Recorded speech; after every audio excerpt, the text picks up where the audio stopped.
concept and actually told a few of us about it some years ago. And we were like, we're in. Anything you're in, Sara, we're in.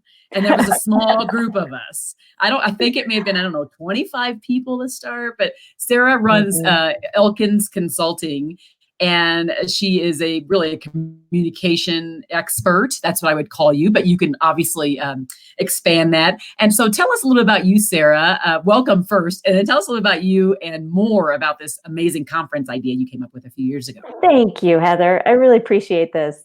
It's kind of fascinating that my career and my interest has shifted. For many years, I was doing customer service workshops, and I was really focused on customer service. I even started a book called Get What You Want and Have People Love You for It. And it was all about the customer experience, and with the premise that if you want good customer service, you need to be a good customer yourself. And over the years, it was probably about 6 years ago, I was invited to do a keynote at the International Tour Management Institute's event, their annual symposium. And I remember that. Oh my gosh, it was so exciting. It was my first big keynote. It was like 400 people in the room. And they asked me to talk about storytelling, which is something that I had never talked about before. But of course, I had incorporated it in everything that I had done up to that point, because I know how powerful that can be. And I loved doing that keynote. And somebody said, well, we always have something around storytelling in our symposium, but never one so practical. And I remember thinking, that's my niche. I'm practical, but I'm a storyteller. Love it. So, I had connected with some people on LinkedIn very tightly. And it was you and Chris Spurvey, Neil Hughes, Karthik Rajan, Dustin McKisson, John White, Amy Blaschko was part of that. And we all just really connected very tightly. And I remember getting off the phone with Karthik one time, and I was walking up on the mountain behind my house, and I was just immediately inspired. I realized you can read about things, you can watch them on TV or on video, you can hear people talking about doing things, but until you actually do them, you're really limited in terms of your experience with those things. So whether that's climbing on a mountain or going kayaking or going to New York City or whatever that may be. And then I realized that I had learned so much from this group of people just by interacting online, that I knew that meeting face to face would just take that to a completely different level. And I decided I was going to hire myself, because I had done keynotes, I had planned events over the years, but I thought, this is it. I need to meet these people face to face. And if I know what I'm going to learn from these people, I know that it's just going to be an outstanding experience. I want to invite other people to participate and contribute to it. So I started this list of things that I like and don't like about conferences. and I went to a big conference called the Government Social Media Conference. And there were about 500 people there. I loved the conference. It was really a great experience. What I realized, though, was that I could only connect with a handful of people because there were so many people there. So my first thought was, limit this to 50 people.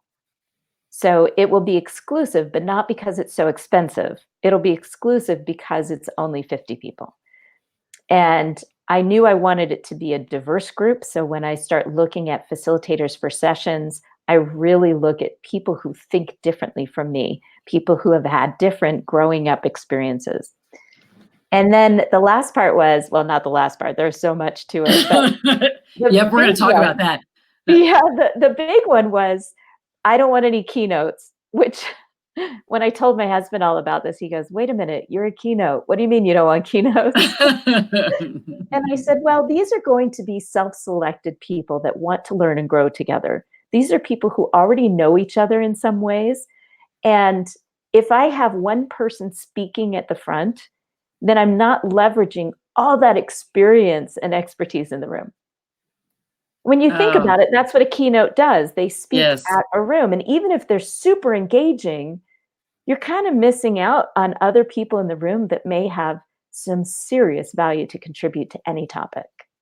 That's so true. So that's it.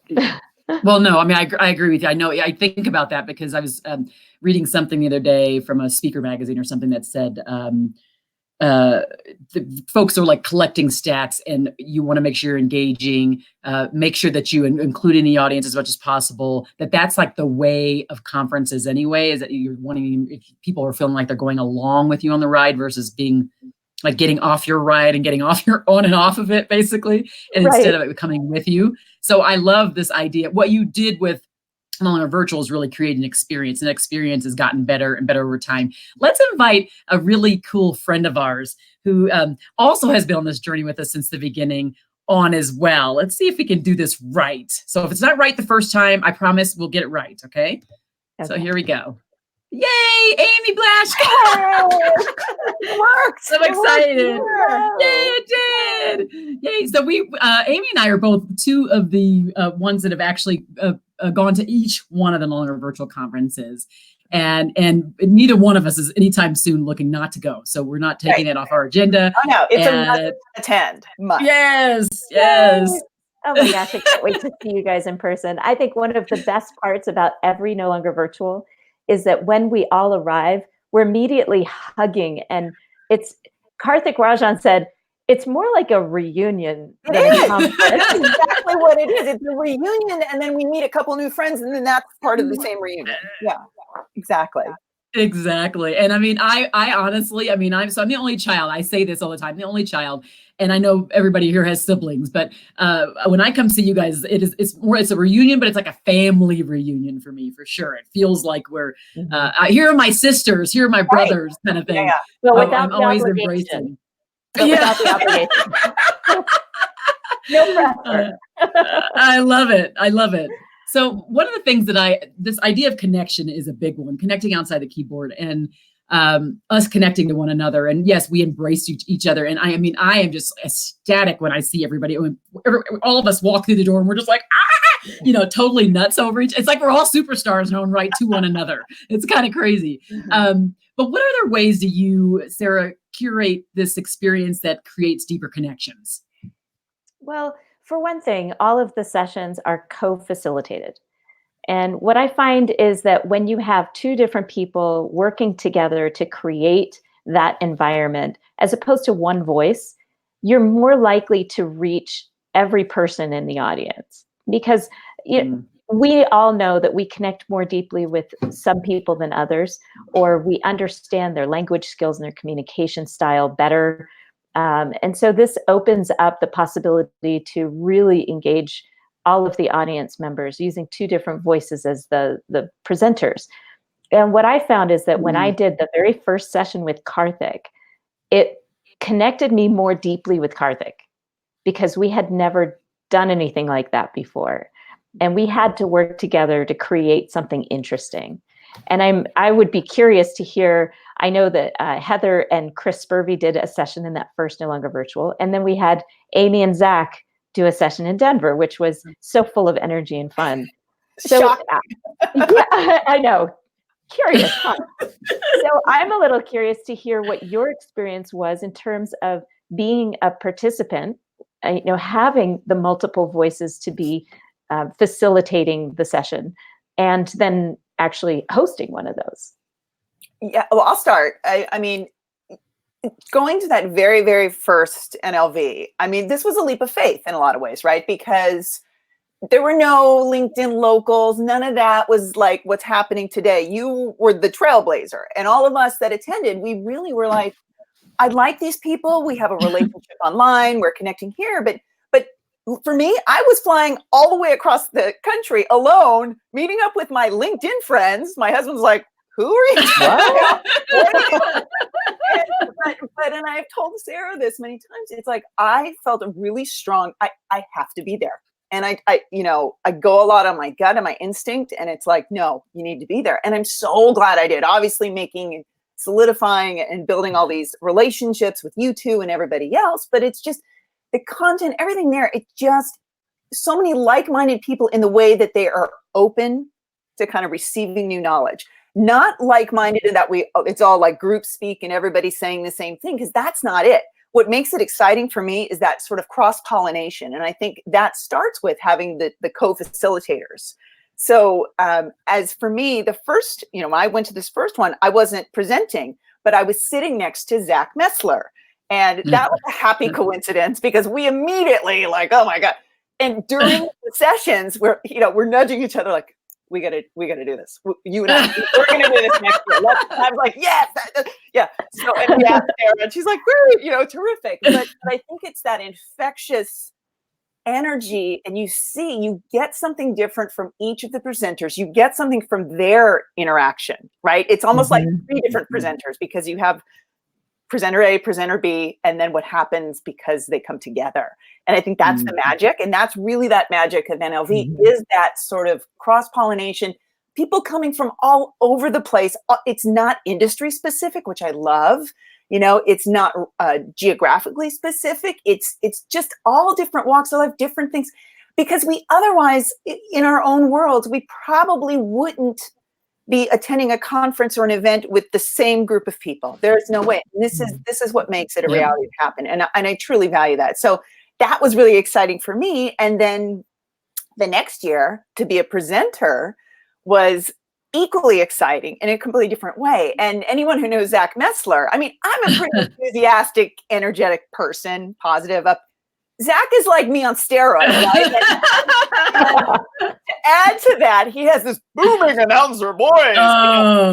And he's an imposing physical presence. I'm not sure, but this guy's like 6'5", I think. Yeah, he's pretty tall. Huge in a tall way, Zach, if you're watching. His personality, tall guy, big voice, lots of that. So it was sort of that, and we had never presented before. A lot of it was just sort of like you need to kind of almost like dance, right? You dance, to use one of our other friend Joe Kwan's thing, you have to be able to kind of dance with the other one. So it wouldn't be so much Zach and no Amy, or so much Amy and no Zach, and that we were trying to find a way that we can do that together. So it was an interesting learning experience in being a presenter with somebody else, because I hadn't really done it in that way other than maybe a panel, but to actively do that. So that was really, really cool. And, everybody that attends is there because they want to be there. It's not like, oh, my boss sent me, or, I have, which it puts, when you have that mindset of I'm here to learn, I'm here to engage, I'm here to go deeper. And, that coming back and circling back to that idea of connection, which is, I know, important. I know to me and to both of you, and I'm sure to everybody, if you'd ask them who's attended, this is the environment to facilitate that. So thank you, Sarah, for giving the gift to all of us, to me.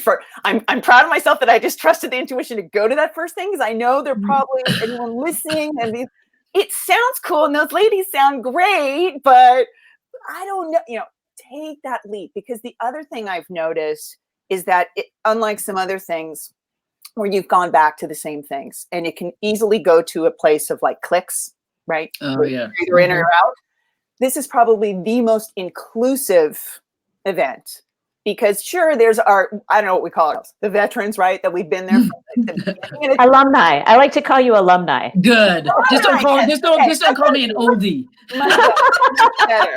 Much better. No way. I think of it as almost being like a big sister, like somebody, new people that come for the first time, and I know they're like, oh my gosh, particularly if they're not like me and not like a, all happiness, sort of maybe a little more introverted and like, I don't know everybody. It's amazing to see the transformation that happens, because everybody that's been there at least once embraces the new folks. And by the end of those 2.5 days, it's like everyone's an alumni. Everybody, you would never know who had been there, who was a first timer, and who is an alumni. So well, here's the interesting thing. So for those who are listening or just joining in, we're talking about the No Longer Virtual Conference that Sarah, the brainchild behind all of this, she created it. Was it 3 years ago, 4 years ago? So now I'm like losing years now. I'm using track, but at least 3 years.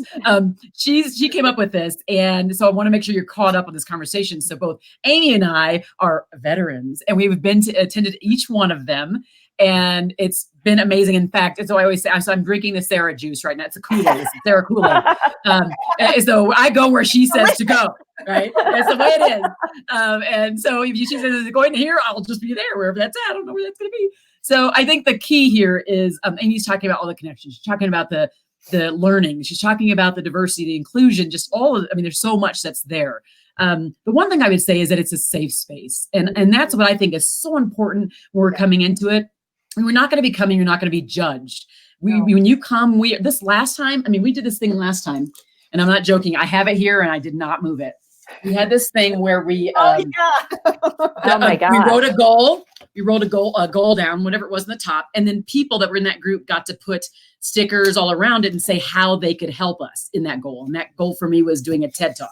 And then I also have this. You did one. I did a TED Talk. Yay. Mm-hmm. And then there's this right here, which I love. So they posted our pictures. Everybody was there. And then people got to walk around and just like write very positive things. And I am not joking, through the entire year, I have it sitting right here, right by my desk. And I look at it. And so whenever I'm kind of like energy could be low, or I'm feeling bad about myself, whatever that might be, I just go ahead and grab that or sit and look at it. And I'm not trying to look at myself, right? But I'm looking at all these great things people said. Oh my gosh, they said I'm a radiant, genuine, passionate person. I have amazing energy. And that helps me get through my day. So I think the idea that it's a safe space to go. And then when you go, you're uplifted. You feel like you're embraced, and you don't have to be embarrassed when you say something. There's no wrong answers when we ask questions. We're a group of a small, it ends up being around 35 to 40 people that are there. That's a small conference group, but it is worth the time. In fact, so much so that this beautiful lady, Amy, had given me a referral. Was that last year? I don't even remember, maybe a year ago or so, from that conference. And I was able to go and speak at an event. And then the year after, the person asked me to come back, and I actually said no. And I said no because it was during No Longer Virtual. And then the funny thing about that is I did a post about No Longer Virtual, and he liked it because he knew that was the thing I was at and not at his event. So listen, this is very serious when professionals like this, when we refuse to get paid for another event in order to come to this event we were paying to go to. So it shows you that the value is there. I had a similar thing with this year's. Oh, we'd love you to. I'm like, can't, sorry. I'm so sorry, but you should come to that. There are still openings. There are openings. So for those, again, that are joining on, we're talking about No Longer Virtual Conference. And I know there are people that kind of roll on these calls and off these calls. So basically, the No Longer Virtual Conference is held on March 12th and 13th this year, right, Sarah, in Chicago? In Chicago. Tell us a little bit more about that. Like, where's it going to be? Like, just some of the highlights. So I'm always excited about this event, obviously. Otherwise, I wouldn't do it. I'm not an obligation kind of person. I do things because I want to do them. And from the beginning, I wanted to have it in Chicago. But when I plan an event, no matter what the event is, my first thought is, how are people going to get there? Where are they going to stay? And what are they going to learn? Because you have to have outcomes planned. You have to have certain objectives for your guests. How are they going to feel when they leave? What are they going to feel like they got out of it? So one of the first place, I really, really wanted to go to Chicago, but I also knew that I could get much better deals, and it was more likely not to have any weather issues if I did it in February in Atlanta. That's why that first one was in Atlanta. And we had a hell of a deal at the hotel there. It was the Ritz, wasn't it? It was at the Ritz-Carlton, and our room rate was ridiculous. It was $149 a night. Oh, God. And that's something that it cost me a lot more to have it there, but my guests weren't paying as much to stay there. And that was really important to me. So, but I've always wanted to go back to Chicago because I just love that town. And one of the things I had been thinking about for years is doing some sort of a field trip, kind of a scavenger hunt style field trip for participants. And so this year for 2020, I shifted it to March because it seems like it's less likely to be snow blizzarded out in February and March, or in Chicago in March rather than February in Chicago. And so the first day, the last session of the first day is a field trip.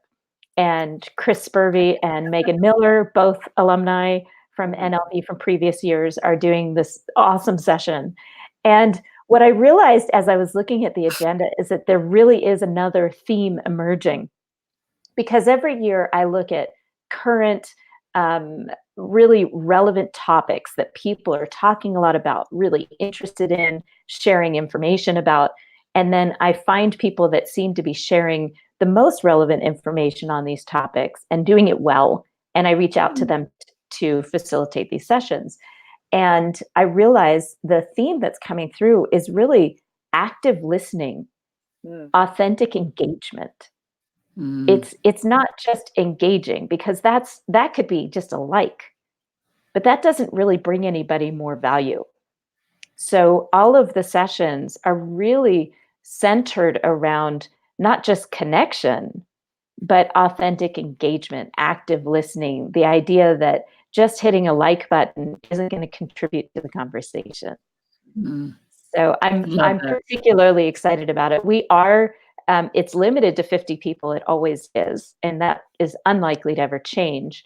But we are already at 37 on the, no, yeah, 37 are on the list already. Oh, wow. Yeah. And of course, there will be some churn. That there will be churn, of course, because people put down that $100 deposit as soon as they know about it, and then something comes up, they have an unexpected expense. Last year, there were a couple people that had health issues like 3 weeks before and had to cancel. So sometimes they're last minute spots. So I would encourage people to reach out to me if they really want to come, but that in January, they realize, okay, I can come. Reach out to me, because you never know, somebody might have dropped out. There might be a spot available. I love that. And some of the topics, just key topics that you'll be looking into. Well, you can look at the agenda at elkinsconsulting.com, and on the right, there's a menu item, No Longer Virtual Chicago. You can click on the agenda in there. But there are sessions, like I said, there's this field trip, and it's really about observation and using observation to connect with people and understand where they're coming from. There's a session I'm super excited about on the second day about emotional well-being and what that really means. And it's perfect to do it on the second day, because we'll be talking about how to avoid that after conference hangover. Make sure you stay in touch with each other, stay motivated, stay inspired, which is, of course, a keystone of the No Longer Virtual conferences. And there's a session on sales through connection, hosted by Hannah Braderud and Arlene Mendoza, who will be a newbie to No Longer Virtual. She is new. And I'm so excited to see her in person and meet her, because she's just a powerhouse. And then we have a session being hosted by Zach Messler and Shelly Elsliger on LinkedIn, and that authentic connecting, how to use LinkedIn to truly. Now, obviously, they'll be kind of preaching to the choir in this particular session, except that it will be a great start to the conference and to embody that whole engagement theme that's going to be running throughout. So that's just a handful. There are fewer sessions this year, because one of the pieces of feedback that I've gotten over these 3 that we've done so far is that we need more space between sessions to be able to process what happened in those intensive sessions. And particularly for introverts, which we probably have 50% of the people that come, if not more, are actually introverts. And so they hesitate to even sign in, but they do it because they know they're going to get something out of it. And I get that. I totally get that. So I leave as much space as possible for people to be able to have quiet time by themselves, or go off with smaller groups during breaks to be able to process in their own way. It's why I don't make plans on that Thursday night of the conference, is because I want to leave space for people that need to go back to their room and have that decompression time. That's good. So we left a little bit more space in the sessions, between the sessions this year, just for that purpose, because that is the other beauty about it, is that every year we do a debriefing at the end of the conference to get feedback and to make it even better the next year. I remember the first year. I know you remember the Randy Bradley when he did that. Do you remember? I will never forget that kind of round what is it? I know it's not round table, but let's just call it a round table type of thing we did. All of us just sitting in a circle. In the round, yeah. In the round. He just went so deep with it. I just remember it. And I wish I would love to see him again. Brandy, are you out there watching? I see there's at least 20 people right now on watching this. So what I'd say, if you're just joining, we're talking about the No Longer Virtual Conference. It really is more than a conference. I don't even know if I'd like that word conference, because I mean, we have people that are speaking, but they're not keynotes. It's more about relationship connection. It's more about friendship, family. It fills you up a lot. So I think that, maybe people say, well, I have my own family. I don't really need any more family. I don't need to be filled up anymore. I think you do. This brings a whole nother level of depth to what we do out on LinkedIn. Because on LinkedIn, many people I had very good relationships. I just go up to them and hug them. I feel like I knew them forever. But to see them in person, that sensory experience was just huge. And it's huge every time. And we get together and we get to talk about what happened between, from the last year, and what we're up to, and how can we get ideas and tips from people that are there, and we trust them and they trust us. Mm-hmm. And again, it's a safe space. When can you ever go to a conference where you feel like you don't have to be someone else? So when you come into No Longer Virtual, you do not. If you're a newbie, if you're on right now there are 22 people on. If you are on and you're considering going to a conference like this, it is worth it. And whether you submit it to your manager and they approve it as a budget, or you pay out of your pocket, which by the way, most of us do, it is well worth your time to do that. So I just want to make sure that those who are kind of going, what is this thing about? And it sounds kind of interesting. And what could be some of these reservations? Anything else from you, Amy, on just other things I maybe didn't mention, or you didn't mention before? No, I think we've hit on a lot of topics. I want to come back to what Sara said about sort of making sure that there are spaces in between, because I think as much as the content is amazing and it's thought-provoking, you need the unstructured time where you do have time between, because that's where a lot of the magic happens. That's when you're able to get one-on-one with a small group, and just because inevitably there'll be something during a session that you're like, oh my God. And you don't want to lose that. You don't want to forget that. Right. And in your mind, you're like, I need to talk to Heather, or I need to talk to something. Right. And that person might not be sitting next to you. They may be across the room, and you're telepath, like, okay, we need to do this thing. Are you feeling me? Are you feeling me? Yes. Or it may be someone new that, you would talk to in the beginning, and kind of you learn something about them, and something, and this is at least the way my mind works. It's making connections between disparate things all the time. It's like this weird little ding, ding, ding, ding inside in your brain, right? But it might be something that you're like, oh my gosh, I just learned something new about this new person, first time attending, I need to talk to them. But if you have to wait until the end of the day, and maybe that person's like, I need you'll lose it. And I think, Sara, that's a brilliant addition, is to change that, so you do have those spaces, because that's, and you'll see, like, there are people get into it. It's like you're in the zone, right? At least I see that. Yeah. Like, observation was a lot of those conversations happening, either in between sessions, or okay, we have a 5-minute or 10-minute break, but people will get up and they'll be like rushing around. So we need to talk, there's something. Yep. So you see that magic happening. And I think giving it's going to happen, but giving the space to allow that to kind of bloom is brilliant. So that's amazing. The other two things before I forget, this is my old brain showing up. One of them is, yes, this is about connection. This can feel a little squishy and uncertain for some people, but guess what? There's some ROI to be had attending this as well. So if you are a solopreneur, an entrepreneur, someone who's, has something you think would add value to this group, even though we don't do sales, we don't sell books, we don't do any of that kind of stuff. It's not that kind of conference. There have been relationships that have been forged where I'm pretty sure there's been some ROI that's happened as a result of being this group. Just on this call right here, I know I've had ROI. So I think that's important to know, that while we're talking about this, that's relationships, LinkedIn, making money, not a bad thing to have all three of those things together. And you can do that here at No Longer Virtual. Again, we're not salesy. We don't do that there. It's about relationships, but all of that stuff is a byproduct of the connection that we get when we go there. So that's right. Yeah, and what happens is you'll get to know people at a deeper level, so what they're really about, the value. You have conversations with people, so you feel that like and trust them, and those are the people then that you feel safe to refer.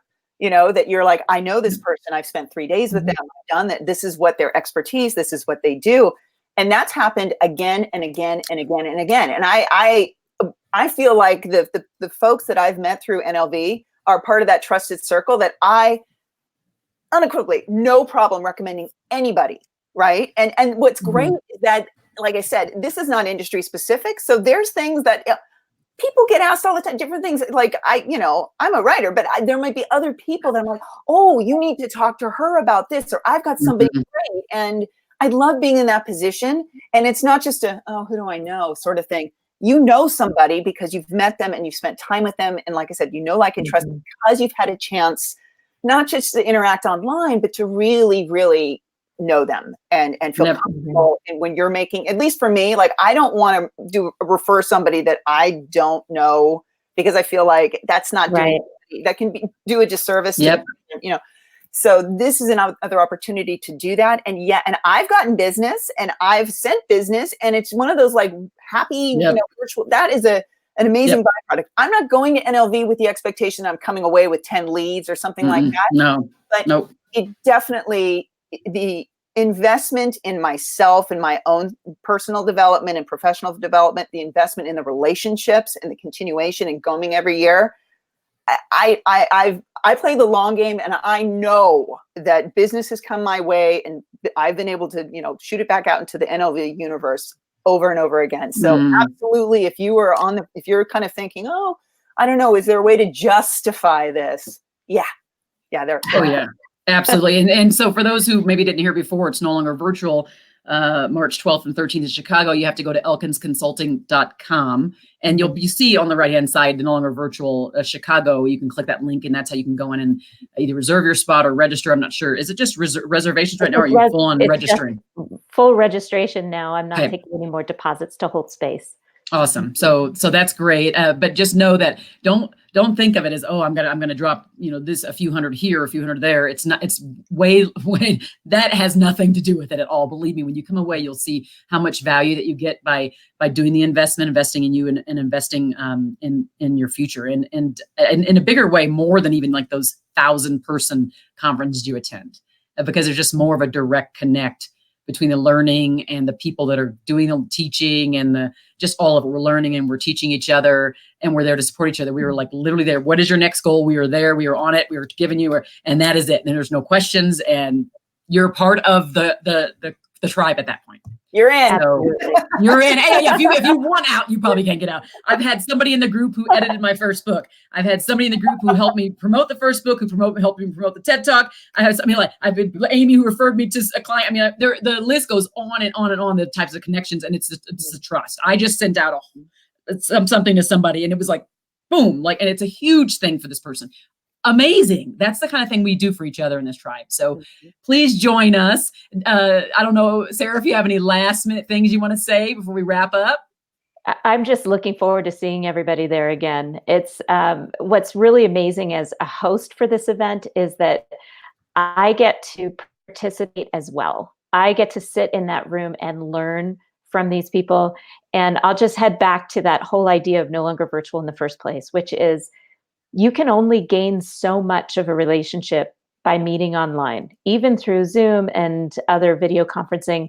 You're missing the key points that our human brains dig into and need, which is scent, sight, touch. You cannot really see the micro expressions on people's faces through video, but your subconscious can pick it up face to face.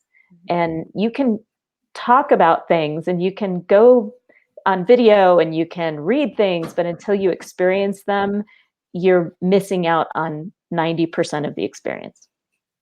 Well, on that note, my dear friends and anyone out there that's watching us, hopefully you took some great things away and that you will join us on March 12th and 13th in Chicago. See you later. Thanks, Heather. Bye, Amy. Bye, guys.